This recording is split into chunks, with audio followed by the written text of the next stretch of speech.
रामकिशोर की मां मंगलवार को हाथरस में भोले बाबा के नाम से मशहूर नारायण साकार विश्व हरि के सत्संग में शामिल होने वाले करीब 2.5 लाख लोगों में से एक थीं। सत्संग खत्म होने के बाद मची भगदड़ में 121 लोगों की जान चली गई, जिनमें से ज्यादातर महिलाएं और बच्चे थे।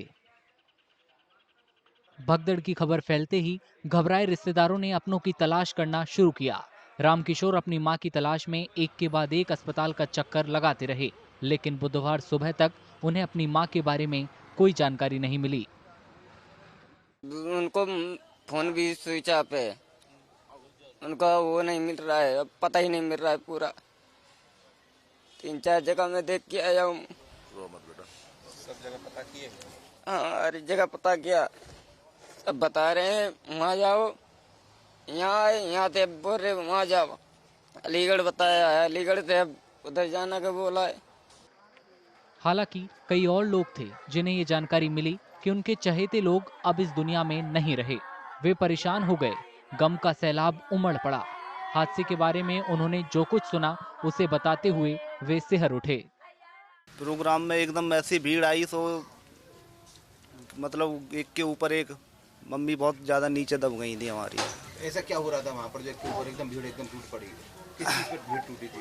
वो प्रभु जी आए थे, उनके चरणों की धूल लेने के ऊपर एक के ऊपर एक।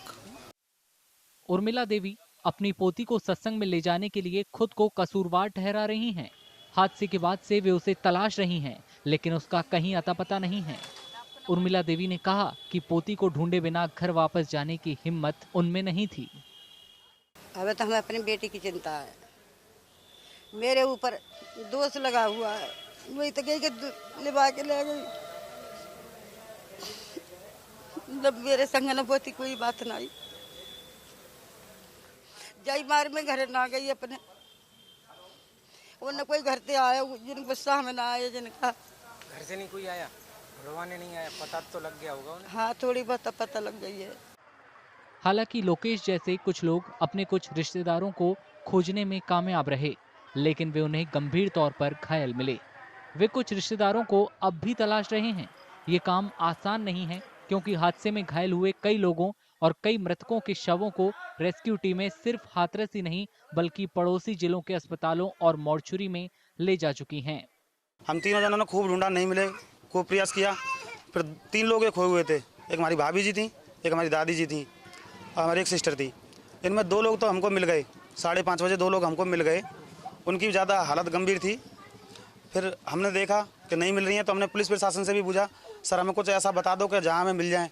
उन लोगों ने एक ही जवाब दिया कि या तो आप एटा जाएँ, या कासगंज जाएँ, या अलीगढ़ जाएँ, या हाथरस जाएँ, इससे ज़्यादा हम कुछ नहीं बता सकते। हादसे का शिकार हुए लोगों के परिवार वाले और रिश्तेदार गुस्से में हैं, लेकिन खुद को बेबस पाते हैं। वे इंसाफ की मांग कर रहे हैं। इतनी लाखों की भीड़ में क्या होगा, जो गिर गए के ऊपर क्या है रही है, ये बताइए। बोले कि यहाँ नहीं मिली, क्या क्या मैंने कहा आप मेरे लिए बता देना है। मैंने शाम को 6 बजे कॉल आया, बोले बिल्कुल नहीं मिलेगी, कोई पता नहीं पड़ रहा वहाँ से। शक्कत क्या करें आप, सर न्याय मिलना चाहिए हमारे लिए, कठोर से कठोर न्याय मिलना चाहिए, और यही कहना चाहेंगे, और कुछ नहीं। प्रशासन तो देखो, ही शासन तो न्याय की गुहार लगाएंगे। मैं नहीं, पूरा जितने मृतक हैं उनके परिवार के लोग सभी गुहार लगाएंगे कि प्रशासन कुछ न कुछ न्याय गरीबों को दिलाए। जो लोग हादसे से बच निकलने में कामयाब रहे, वे भी हैरान हैं। हाँ, तरफ में ही घटना हुई, हम तो थे नहीं, हम तो स्टेशन चल दी ना। जब फार्म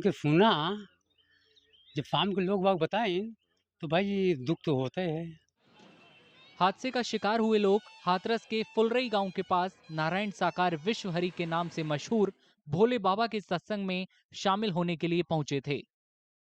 उत्तर प्रदेश पुलिस ने बुधवार को सत्संग के आयोजकों के खिलाफ एफआईआर दर्ज की।